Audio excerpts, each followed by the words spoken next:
वहीं वाराणसी में गंगा की लहरों पर तिरंगा यात्रा निकाली गई। वाराणसी पुलिस पीएसी के जवान इस तिरंगा यात्रा में शामिल हुए।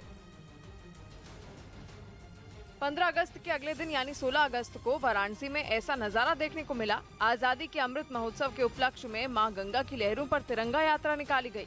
हर नाव को गुब्बारों से सजाया गया था और उन पर तिरंगा लगा था। तिरंगे के साथ दर्जनों नाव गंगा की लहरों पर दौड़ती दिखी, जिसे देखने के लिए बड़ी तादाद में लोग गंगा घाटों पर जमा हुए और पूरा इलाका हर हर महादेव और भारत माता की जय के नारों से गूंज उठा। ये तिरंगा यात्रा 80 घाट से शुरू हुई और पंचगंगा घाट तक चली। इस दौरान काशी वासियों ने जवानों का जोरदार स्वागत किया।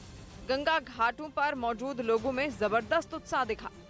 एलएसी पर चीन की हरकतों पर नकेल कसने के लिए भारत ने अपनी तैयारी और मजबूत कर ली। चीन को घुटनों पर लाने के लिए भारतीय सेना को एलसीए यानी लैंडिंग क्राफ्ट असॉल्ट बोट से लैस किया गया, जिसमें सवार होकर सेना के जवान चीन को मुंह तोड़ जवाब। चंदन उगाएंगे तो चोर आएंगे, बेच नहीं सकते, ये सोचकर आप चिंतित हो क्या? अगर 130 करोड़ में चंदन उगाने वाले आपको सिखाएं तो देरी क्यों? फ्रीडम ऐप को अभी डाउनलोड करें। आप दे सकेंगे। और इस आधुनिक बोट को रक्षा मंत्री राजनाथ सिंह ने सेना को सौंपा। एलसीए यानी लैंडिंग क्राफ्ट असॉल्ट बोट को गोवा की एक कंपनी ने तैयार किया है। खासियत यह है कि इस बोट में करीब 35 जवान एक साथ सवार हो सकते हैं। सैनिकों ने पेंगोंग झील में इस बोट का इस्तेमाल करके लैंडिंग क्राफ्ट अटैक की ड्रिल करके दिखाई। बताया गया कि ये बोट बेहद आधुनिक है और इसकी मदद से पेंगोंग झील के किसी भी हिस्से में आसानी से पहुंचा जा सकेगा। मतलब ये कि चीन के सैनिकों से आमना सामना होने पर बेहद कम समय में भारतीय सेना के और जवान मौके पर पहुंच सकेंगे।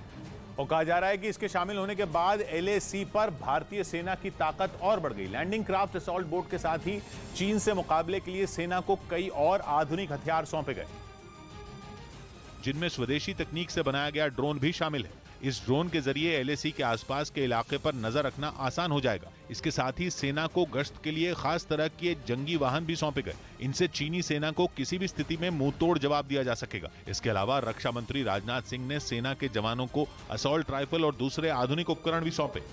महाराष्ट्र में एकनाथ शिंदे गुट के विधायक संतोष बांगर मजदूरों को दिए जाने वाले खाने की क्वालिटी पर भड़क गए, लेकिन बात तब और बढ़ गई जब उन्होंने गुस्से में खाना देने की पूरी व्यवस्था देखने वाले मैनेजर को चांटा मार दिया, जिसे देखकर लोग भी हैरान रह गए।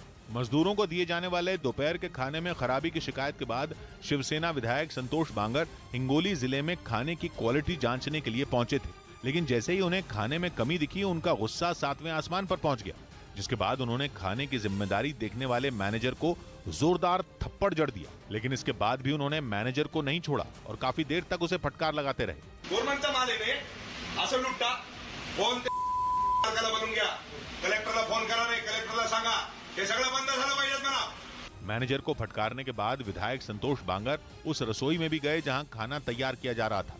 अंदर पहुंचकर उन्होंने आटा, दाल, चावल से लेकर सब्जियों को भी अपने पैमाने पर तौला, जिसमें उन्होंने कई कमियां निकाली। मजदूरों को दिए जा रहे खाने में कमी से नाराज संतोष बांगर ने न सिर्फ मैनेजर को कड़ी चेतावनी दी, बल्कि उन्होंने